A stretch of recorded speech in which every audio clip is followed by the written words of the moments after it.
Hai, saya AI menyerupai Elon Musk. Saya ingin menerangkan serba sedikit tentang PPP Trade. Private Placement Program, PPP, ialah satu bentuk strategi pelaburan yang digunakan oleh syarikat yang membolehkan mereka menjual sekuriti secara terus kepada bilangan pelabur yang layak yang terhad dan bukannya menawarkan sekuriti tersebut kepada orang awam melalui pasaran saham. Lazimnya, PPP digunakan oleh syarikat yang perlu mengumpul modal dengan cepat dan tidak mempunyai masa atau sumber untuk melalui proses yang panjang untuk mendaftarkan sekuriti mereka dengan Suruhanjaya Sekuriti dan Bursa (SEC) dan kemudian menawarkannya kepada orang ramai melalui Initial Public Offering (IPO). Pelabur PPP mungkin menerima faedah tertentu, seperti pulangan yang lebih tinggi atau akses eksklusif kepada hak tertentu, berbanding pelabur yang membeli saham syarikat yang sama melalui pasaran awam.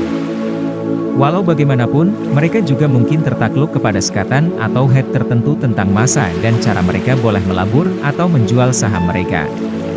Ya, terdapat risiko yang berkaitan dengan perdagangan program penempatan persendirian. Walaupun peletakan persendirian cenderung kurang menentu berbanding pelaburan awam, masih terdapat potensi kelemahan yang pelabur harus sedar. Satu risiko ialah nilai sekuriti mungkin turun naik berdasarkan prestasi syarikat. Jika syarikat mengalami masalah kewangan, nilai sekuriti mungkin berkurangan.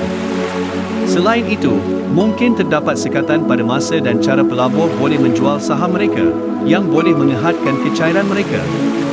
Tambahan pula, mungkin terdapat maklumat terhad tentang kewangan syarikat pengeluar yang boleh menyukarkan pelabur untuk menilai peluang pelaburan. Selain itu, pelabur mungkin mempunyai perlindungan undang-undang yang terhad berbanding dengan melabur dalam sekuriti yang ditawarkan secara terbuka. Adalah penting bagi pelabur untuk mempertimbangkan dengan teliti potensi risiko dan faedah melabur dalam penempatan persendirian, dan hanya melabur dalam syarikat yang telah mereka teliti dan fahami dengan teliti. Adalah disyorkan agar pelabur mendapatkan nasihat profesional sebelum membuat sebarang keputusan pelaburan. Perdagangan program penempatan persendirian, PPP, biasanya dikendalikan oleh peniaga institusi yang berpengalaman dalam jenis transaksi ini.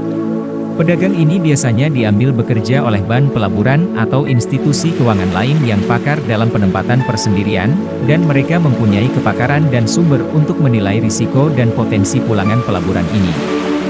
Pedagang institusi yang mengendalikan dagangan PPP selalunya berpendidikan tinggi dan berpengalaman dalam pasaran keuangan, dengan pemahaman mendalam tentang nuansa perdagangan dan pelaburan.